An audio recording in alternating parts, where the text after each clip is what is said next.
Well, hello, we've got a great topic on velocity graphs. Now, these are going to be similar to when we analyze the graph of the first derivative, but again, they're dealing with more velocity, acceleration, and speed.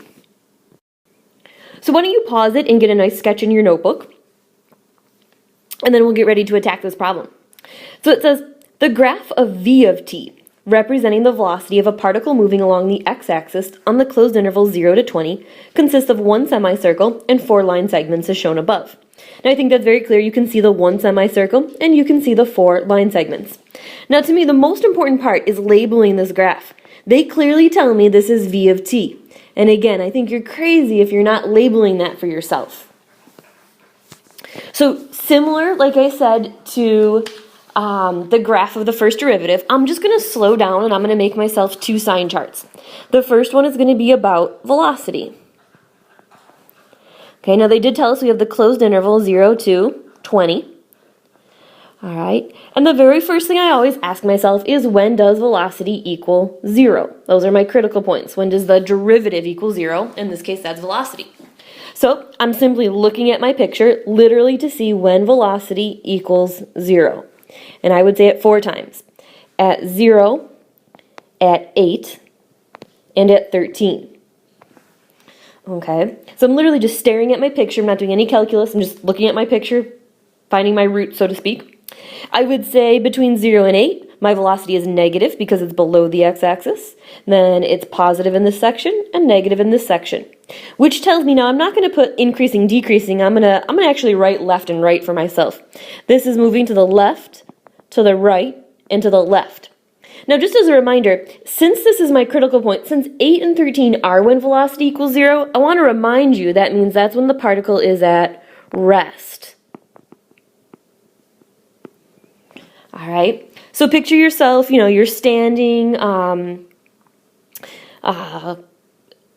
guess maybe a squirrel is easier to picture. Picture a squirrel on a wire. All right, the squirrel starts here, and from 0 to 8, it's going to walk to the left. So from the first 8 seconds, it's walking to the left. Then it comes to rest. All right, it turns around and walks to the right. Then it comes to rest, and it walks back to the left. That's all we're picturing here. All right, we're on a nice straight wire, and we're walking to the left and right. Now, I know I'm going to anticipate they're going to ask about acceleration, so let's make a sign chart about acceleration as well. All right, so again, I have my closed interval 0 to 20. Now this time, I say to myself, I have velocity, I want acceleration. What do I do to go from velocity to acceleration? And hopefully you've guessed it, of course you take the derivative. So now I'm looking at the slopes, and I want to just be very clear, I am now looking at slopes.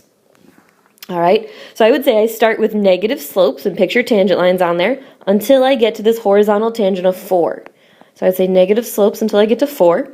Then my slopes are positive, but I do have to stop at 8. All right, and I want to remind you why I'm stopping at 8. When I get to 8, I would say that my slope does not exist. It is still a critical point because it does not exist. Then my slopes remain positive until I get to 11. Where again, I would say that derivative does not exist. Then I would say my slopes are negative until I get to 15, where again, the derivative does not exist because it's a nice corner. Then I would say I have a bunch of 0 slopes. All right, they 0 up until 19. And at 19, my slopes are positive. And again, at 19, I would say that derivative did not exist. All right, now again, once you have those 2 sign charts, this is a fantastic, hopefully nice question. Part A. At what time in the interval, if any, does the particle change direction? Give a reason for your answer.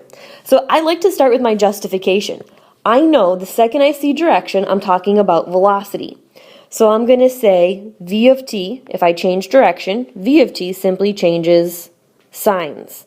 We don't need to be any more specific than that. I'm just saying v of t changes signs. Now I'm going to go to my v of t sign chart and ask myself, does it change signs? And I would say yes, negative to positive and then positive to negative. So I would say v of t changes signs when t equals 8 and t equals 13. Therefore, my particle changes direction. Part B, find all times t during which the particle is moving to the left. Well, again, your sign chart says it all. The particle is moving to the left. I'm going to start with my justification again. When v of t is less than 0, and that would be from 0 to 8 and 13 to 20. All right, so as long as you get your sign charts right, these questions are easy. Letter C, is the speed of the particle increasing or decreasing at t equals 12? All right, now I do have to know that definition of speed increasing. I know the particle speed is increasing, when v of t and a of t have the same sign. Now I specifically need to look at 12. So I want you to write down specifically v of 12 and what type of number you get. So if I go to my velocity graph and I find 12, 12 would fall in this section, v of 12 is a positive number. So v of 12 is greater than 0. Now I need to go look at the acceleration at 12. So I go to my acceleration sign chart. Okay, I find my 12. And let's see, 12 falls between 11 and 15, and my acceleration is negative, which is less than 0. So I can say, and notice how I put the 12 in there, I can say the speed is slowing down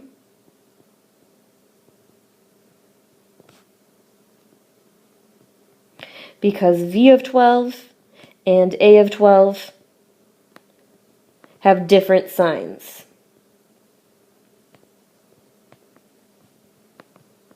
Okay, v of 12 and a of 12 have different signs. Question D. Is the speed of the particle increasing or decreasing at t equals 2? So same idea. I need to compare v of 2 and I need to compare a of 2. So just look at those sign charts.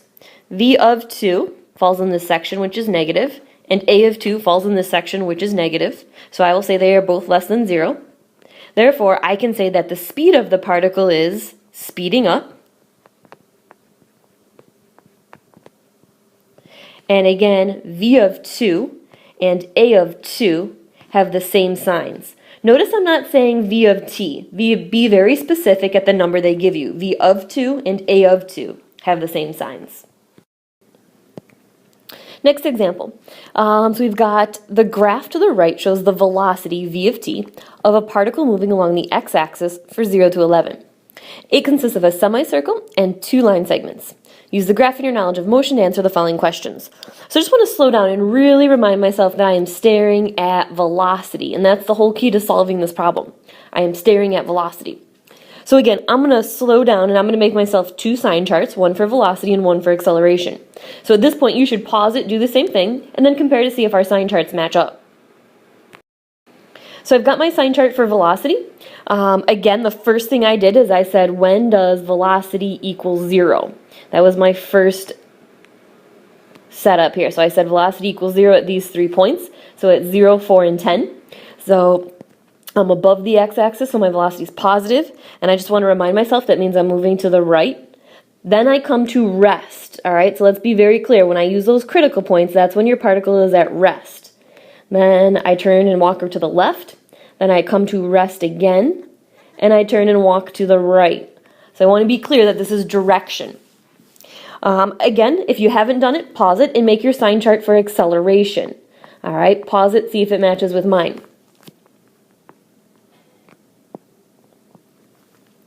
So this time, all I'm saying to myself is, if I have velocity and I want acceleration, I'm looking at the slope. So if I start with my tangent lines, my slopes are positive, okay, until I get to 2, and I have a 0 slope there. Then my slopes are negative until I get to 4, and at 4 my slope does not exist.